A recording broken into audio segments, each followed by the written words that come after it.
కలిసి ఉందామని అనుకుంటున్నాను నేను. చెప్తుంటే కూడా చాలా టాక్సిసిటీ కనిపిస్తుంది.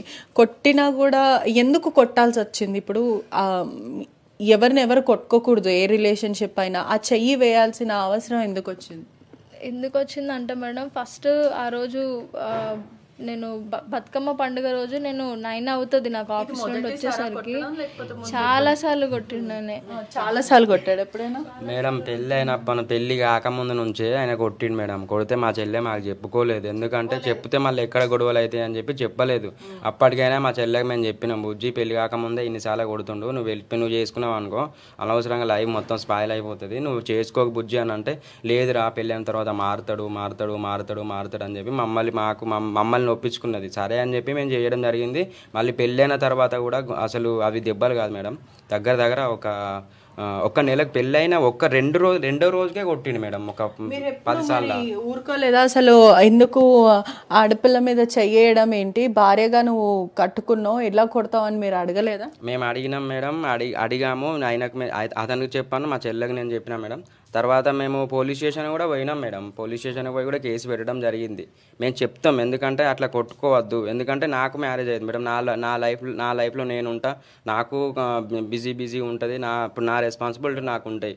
మా అందరం వేరు అయినా మేడం, అందరి వేరు లైఫ్లే. అంటే మేము అయినా కూడా ఇప్పుడు నేను లొల్లి అయితే నేను పోయి అట్లా చెయ్యకు రాజు, అట్లా అది కరెక్ట్ కాదు, ఎందుకంటే నువ్వు అనవసరంగా ఇప్పుడు చిన్న నువ్వు చేసుకుంటే పెద్దగా అయిపోతే అట్లా చెయ్యొద్దు, అది కొట్టడం కూడా కరెక్ట్ కాదు అని చెప్పి కూడా నేను చాలాసార్లు చెప్పడం జరిగింది మేడం.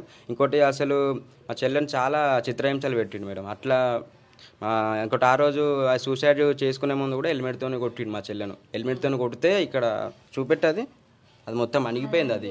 అది ఆ భయంతో మా చెల్లి వచ్చి ఇక్కడే ఉంది. ఇంకా మేము సరే బుజ్జి ఎంత కొడతాడు కదా, అప్పటికి 9:30 అవుతుంది. ఎల్లకు బుజ్జి అనవసరంగా నువ్వు పోయినావంటే మళ్ళీ ఇంకా కొడతాడు నిన్ను అన్నట్టు మేము మాట్లాడడం జరిగింది. అంటే భయంతో, ఎందుకంటే ఇప్పుడు మళ్ళీ కొట్టి ఉన్నాడు, తాగి ఉన్నాడు మేడం. మళ్ళీ అక్కడికి పోయిన తర్వాత మళ్ళీ కొట్టడు అన్న గ్యారెంటీ మాకు లేదు. ఆల్రెడీ పెళ్ళికి ముందు కొట్టిండు, పెళ్లి తర్వాత కొట్టిండు, మళ్ళీ మొన్న కూడా కొట్టిండు. అట్లా అని చెప్పి మా చెల్లె పోకుండా ఉన్నాడు అసలు ఉంది, కానీ లేకపోతే కంపల్సరీ ఆ రోజు పోయేది. అదే తప్పు 3 నెలల 20 సార్లు కొట్టిండు. పెళ్ళైనాక 20 సార్లు కొడితేనే మేము కేసు పెట్టినాము. ఆయనకు ఇట్లా ఊకే కొడుతాండు, ఇక కొంచెం భయం అని ఉంటుంది కదని కేసు వేసినాం మేము. అట్లా చెప్పే ప్రకారం కూడా వీళ్ళకి కలిసి ఉండాలి, కలిసి బ్రతకాలనే కోరిక బలంగా ఉంది, కానీ ఎక్కడ అండర్స్టాండింగ్ అనేది కనిపించట్లేదు. కలిసి ఉండాలి, ఒక లైఫ్ని ఊహించుకున్నది, తను ఊహించుకుంది, అతను కూడా ఊహించుకొని కలిసి ప్రయాణం చేశారు, కానీ ఎక్కడ ఒకరినొకరు అర్థం చేసుకోలేకపోయారని కూడా తెలుస్తుంది. ఫైనల్గా ఏం చెప్తారమ్మా మీరు రాజుకు కానీ, రాజు కుటుంబ సభ్యులకు కానీ, ప్రేక్షకులకు కానీ, ఆర్టీవీ ద్వారా ఏం చెప్తారు?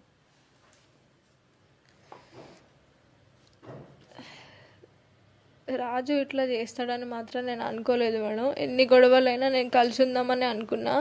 ఆ రోజు ఆయన అంత పెద్ద ఆలోచన తీసుకుంటాడు అని కూడా నేను అనుకోలేదు. అప్పటికే నేను ఇంటికి వెళ్ళేసరికి ఆయన అట్లాంటి ఇది చేసుకున్నాడు. ఆయన ఒక్క నిమిషం ఆయన ఆలోచించాల్సింది, ఎందుకంటే పెళ్ళయి 6 months అవుతుంది, ఇంకా చాలా లైఫ్ ఉంది అని ఆయన ఆలోచించాల్సింది.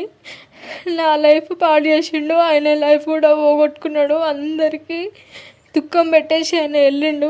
ఇట్లాంటి పనులు ఎవరు చేయొద్దు. ఒకవేళ నేను అంత ఇష్టం లేకపోతే ఆయన నన్ను వదిలేసి వాళ్ళ అమ్మ వాళ్ళ ఇంటికి వెళ్ళో, వాళ్ళ ఫ్రెండ్స్ దగ్గరికి వెళ్ళో, లేకపోతే నాకు విడాకులు ఇచ్చాయని ఆయన హ్యాపీగా, ఆయనకి నేను కాకపోతే ఆయనకి ఇంకా చాలా లైఫ్ ఉంది, ఇంకా మంచి లైఫ్ ఉంది. ఆయన నా లైఫ్ పాడు చేసిండు, ఆయన లైఫ్ పాడు చేసుకొని వెళ్ళిపోయిండు. ఇట్లాంటిది ఎవ్వరు అనవసరంగా ఆలోచించి అంత సడన్గా ఎమోషనల్గా తాగి కానీ ఇట్లాంటివి డెసిషన్స్ ఎవరు తీసుకోవద్దని కోరుకుంటున్నాం మేడం. వాళ్ళ కుటుంబ సభ్యులకు ఏం చెప్తారు అంటే, వాళ్ళు చాలా ఆరోపిస్తున్నారు, ఎంత ఏమైనప్పటికీ కూడా వాళ్ళ అత్త మామ, రాజుకి తల్లిదండ్రులు, మీరు ఎంత కోల్పోయారో కుటుంబ సభ్యులు కూడా అంతే కోల్పోతారు. కొడుకుని కోల్పోయిన కడుపు ఇది కూడా ఉంటుంది. ఏం చెప్తారు? రాజు వాళ్ళ అమ్మ నాన్నకి నేను వాళ్ళ ముందు మేము ఎప్పుడు గొడవలు పెట్టుకోలేదు. మేము ఇద్దరం కలిసి ఉన్నప్పుడే ఎవరి ముందు మేము ఎప్పుడు ఎక్కువ అసలు గొడవలు పెట్టుకునేటోళ్ళం కాదు. ఎవరు లేని టైంలోనే చిన్న మాకు గొడవలు అయ్యేటివి. ఎన్ని గొడవలు అయినా కానీ నేను రాజు ఇట్లా చేసుకోవాలి, అది రాజుని పోగొట్టుకోవాలి అని అంత క్రూరంగా అయితే నేను ఎప్పుడు ఆలోచించలేదు. వాళ్ళు నాకు అంటే వాళ్ళ దగ్గర లేకపోయినా సరే వాళ్ళకి నా మీద నమ్మకం ఉండేది. అంటే నాతో ఉన్నాడు, చూసుకుంటా, నేను కూడా ఇష్టపడి చేసుకున్నా అని వాళ్ళకు ఉండేది. కానీ నేను లేని టైంలో ఆయనే చిన్న గొడవకి అంత పెద్దగా ఆలోచించుకొని ఆయన చేసుకున్నాడు తప్ప నేను కావాలని మాత్రం రాజుని పోగొట్టుకోలేదు. ఒకవేళ వాళ్ళు నేనే అని అనుకుంటే పర్వాలేదు, నన్ను క్షమించాలని నేను కోరుకుంటున్నా. నేను వెళ్ళకపోవడం కూడా తప్పే, చావుకి వెళ్ళకపోవడం కూడా నా తప్పే, లాస్ట్ దానికి వెళ్ళకపోవడం కూడా తప్పే. ఇంకా వాళ్ళు బాధలో ఉన్నారు, వాళ్ళు ఎన్ని తిట్టుకున్నా ఏం చేసినా నేను అన్నీ పడతా మేడం. ఇంకా నేను దానికంటే ఇంకేం చేయలేను. ఎందుకంటే వాళ్ళు కొడుకే వాళ్ళకి లేడు, నేను ఎన్ని చెప్పినా నేను ఇంకా వేస్ట్ అంతే.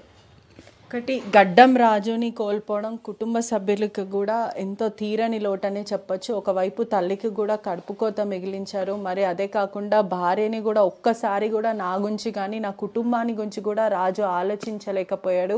క్షణిక ఆవేశంలో అతను బలవన్మరణానికి పాల్పడ్డాడు. మేము చాలా బాధపడుతున్నాం, కానీ నా వల్ల చనిపోయాడు రాజు అనేది కూడా అవాస్తవము.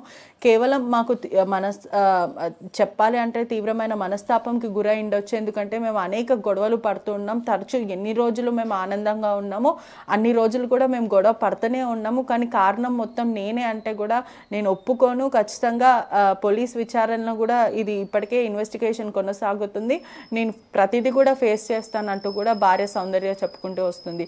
ఏదేమైనప్పటికీ కూడా ఇటీవల కాలంలో భార్యాభర్త గొడవలు అనేవి కూడా తరచూ వస్తున్నాయి.